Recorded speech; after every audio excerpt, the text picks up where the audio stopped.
It's been almost 50 years since Ford started kicking around the idea of going after the 20-something baby boomers with a small, fun, 2,500-pound sports car built from off-the-shelf parts. In 1964, the Ford Mustang was born, creating the pony car segment. Within 2 years, Chevy had their own pony car in the fight with the heavier, more powerful Camaro.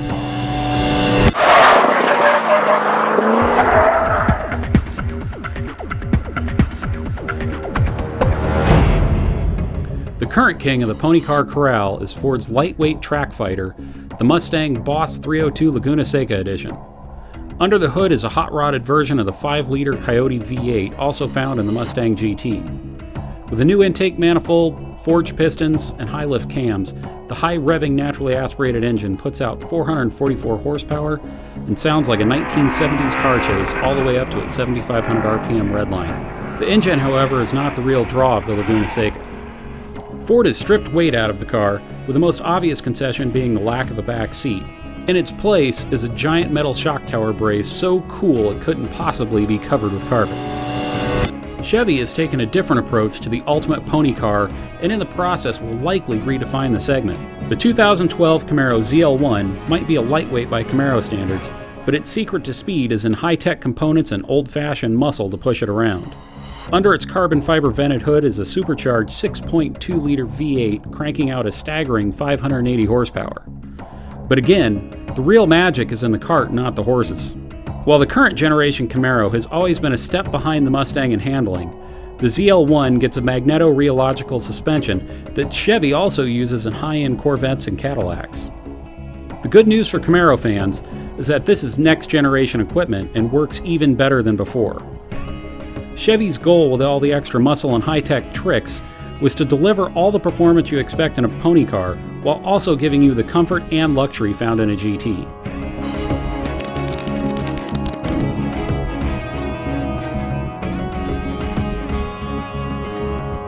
To find out if old school can beat the new cool, we headed out to Indy Motorsports Ranch in Arizona for track time around their road course to see which pony is best at Express. Our professional hot shoe and expert horsepower wrangler Randy Popes will set lap times and give feedback on each car.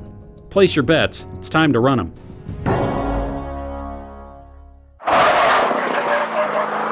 Crossing the start-finish line in the Camaro ZL1. A lot of good braking, a lot of control.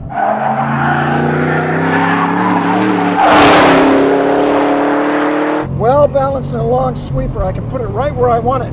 Was I driving with one hand? And the brakes are working.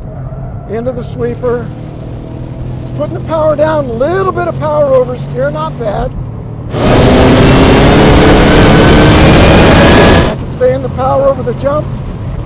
Late brake.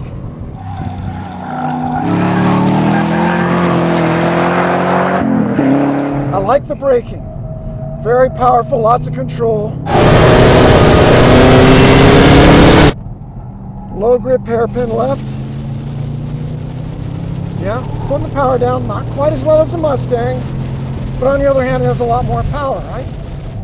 Another tight hairpin, there's some understeer, we got some wheel in it. Torque it out of there. Onto the straightaway leading for the finish line. Soaks up the curbs nicely.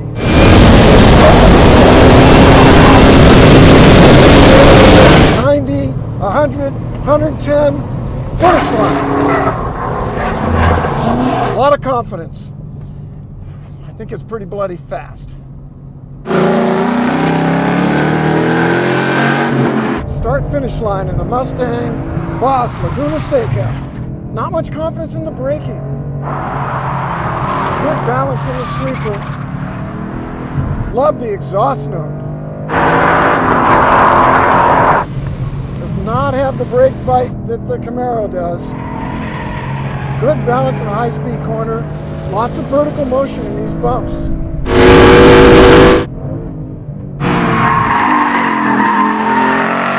Little understeer into the hairpin. Puts power down well coming off a corner.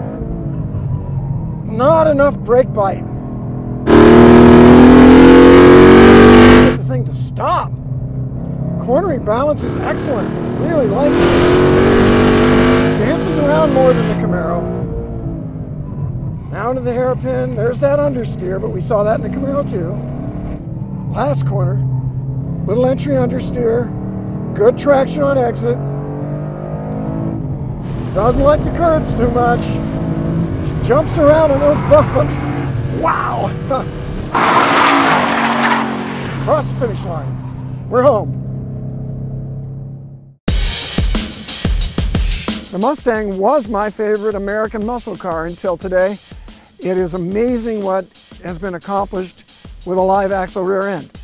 But in the end, I am going to choose the Camaro because it's just more sophisticated than the Mustang. It's faster, more powerful, and the brakes are a much better package. Randy's driving evaluation of the two cars is backed up by lap data collected over 2 days of driving. The Camaro is constantly pulling away in braking zones and even mid-corner. There are only 2 spots on the track where the Mustang can pull any time back on the Camaro. One is the slowest corner on the track, where the lighter weight Mustang is able to deal with the inherent understeer slightly better. The other area is a sweeping right corner with a crest right at the apex. All the extra momentum in the heavier Camaro wants to carry it right to the outside of the track, and the Mustang just seems to tuck in a little more. In the end, the Camaro comes out on top, 2.54 seconds a lap faster than the Mustang. Before anyone says how unfair the competition is because we're pitting a naturally aspirated Mustang against a supercharged Camaro, the Camaro only gained 0.4 of a second on the straight. Even without the horsepower disparity, the Mustang will be roughly 2 seconds back every lap. The Camaro clearly came out on top of this fight. Although the Boss 302 is arguably the best Mustang ever built, it just feels and performs like it's a generation behind. Before the ZL1 came along, the Boss 302 defined the pony car class.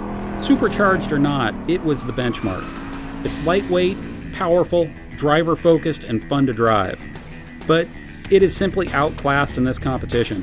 The Camaro ZL1 is now the benchmark for a new generation of pony car. Supercar levels of performance with the daily driving comfort of a GT wrapped in a nostalgic package. But this isn't over. To ruffle Chevy's feathers during the Camaro's coming out party, Ford announced the updated 650 horsepower GT500 at the 2011 Los Angeles Auto Show. When we finally get our hands on the 2013 GT500 and the Camaro ZL1 at the same time, we will find out who is the new king of the corral.